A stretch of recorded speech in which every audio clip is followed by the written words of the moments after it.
নাটোরের নবাব সিরাজউদ্দৌলা সরকারি কলেজে ব্যাপক উৎসবমুখর পরিবেশে ভোট দিয়ে আগামী দিনে ছাত্রদল নেতা নির্বাচন করেছেন শিক্ষার্থীরা। এটি ছিল প্রথমবারের মতো যখন কলেজ ছাত্রদলের সভাপতি এবং সাধারণ সম্পাদক পদে ভোটে অংশ নিয়েছেন সাধারণ ছাত্ররা। সকাল 10টা থেকে শুরু হওয়া ভোট গ্রহণ চলবে দুপুর 2টো পর্যন্ত।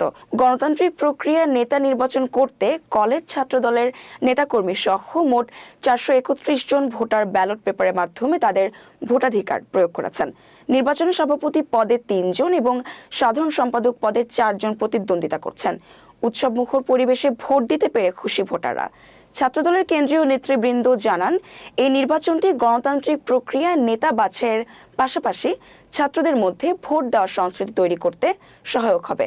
ভবিষ্যতে তারেক রহমানের নির্দেশনায় জেলার 33টি সরকারি ও বেসরকারি কলেজ এবং জেলা কমিটিতে সাধারণ ছাত্রদের মাধ্যমে নেতা নির্বাচন করা হবে।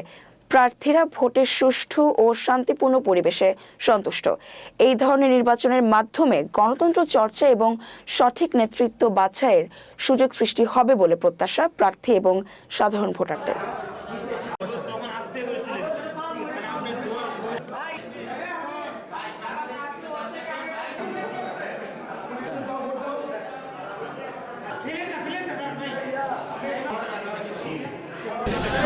আলহামদুলিল্লাহ ভোট সুষ্ঠু হচ্ছে এবং এখন পর্যন্ত ভোটের পরিবেশ সুষ্ঠু আছে এবং ভোটের উপস্থিতিও অনেক আছে। আমাদের ছাত্রদলের নেতাকর্মীরা তারা স্বতঃস্ফূর্তভাবে ভোট দিতে আসছে এবং উৎসবমুখর পরিবেশ এবং আনন্দমুখর পরিবেশ।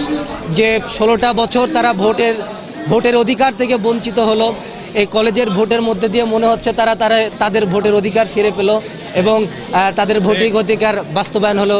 এরকম একটা পরিবেশের মধ্যে দিয়ে ভোট আজকের এই নবাব সিরাজউদ্দৌলা সরকারি কলেজের কাউন্সিল উদযাপিত হচ্ছে।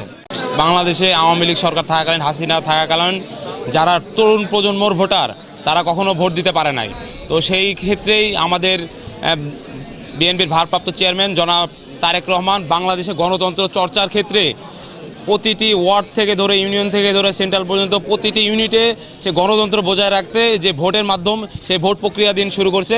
আপনারা তারই ধারাবাহিকতায় নাটোর নবাব সিরাজউদ্দৌলা সরকারি কলেজ ছাত্রদলের যে কাউন্সিল হচ্ছে আপনারা দেখতে পাচ্ছেন। এখানে সাধারণ শিক্ষার্থীরা স্বতঃস্ফূর্তভাবে আনন্দ উৎসর মুখর পরিবেশে, যেটা দীর্ঘ 17 বছর তারা কোনো ভোট কেন্দ্রে আসতে পারে নাই, এক কেন্দ্রিক একতরফা ভোট ছিল, তারা স্বতঃস্ফূর্তভাবে লাইনে ধরে উৎসর মুখর পরিবেশে ভোট দিচ্ছে। ফার্স্ট টাইম কলেজে ভোট দিলাম। সকালবেলায় এসে দেখি সুন্দর গেট সাজানো, অনেক মানুষ আসছে, খুবই ভালো লাগলো। আমি আসছে, আমার ফ্রেন্ড আসছে, আমার ভোট অলরেডি হয়ে গেছে, আমি ভোট দিয়েছি। আর ও ভিতরে আছে, ও আসলে আমরা সবাই আবার একসাথে বাসে যাব। খুবই উৎসবমুখর পরিবেশে সকালবেলা ভোট হচ্ছে, দেখে খুবই ভালো লাগলো। আমরা খুবই আনন্দিত। আমরা আমাদের প্রত্যাশিত যে প্রার্থী, আমরা আশা করতেছি উনি উইন হবেন। তরুণরা আগামী দিনে কেমন বাংলাদেশ দেখতে চায় সেটা যেন আমরা শিক্ষা প্রতিষ্ঠানে সরাসরি গিয়ে তাদের সাথে কথা বলে আমরা তাদের পরামর্শ নেই। এবং আমাদের যে নভেম্বরের কর্মসূচিটি ছিল মাসব্যাপী, এখানেও কাজ করেছি। বিভিন্ন কলেজে, এই জেলার প্রায় 22টা কলেজে আমরা গিয়েছি। তারা কেমন বাংলাদেশ দেখতে চায় এই পয়েন্টগুলো নোট করে আমরা বিএনপির ভারপ্রাপ্ত চেয়ারম্যানকে জানিয়েছি। এই কর্মসূচির দ্বিতীয় স্টেজে আমরা এসেছি সাংগঠনিক কাজে। এইবার এই জেলার 34টি কলেজে আমরা প্রাথমিক সদস্য ফর্ম বিতরণ করেছি। সব কলেজে সরাসরি ভোটে কমিটি দেওয়াটা আসলে টাফ ব্যাপার। আমরা এটা যেহেতু জেলার সবচেয়ে বড় কলেজ, এখানে সরাসরি ভোটের মাধ্যমে নেতৃত্ব নির্বাচন করার সিদ্ধান্ত নিয়েছি। এখানে 431 জন ভোটার, 7 জন প্রার্থী সভাপতি সাধারণ সম্পাদক পদে প্রতিদ্বন্দ্বিতা করছেন।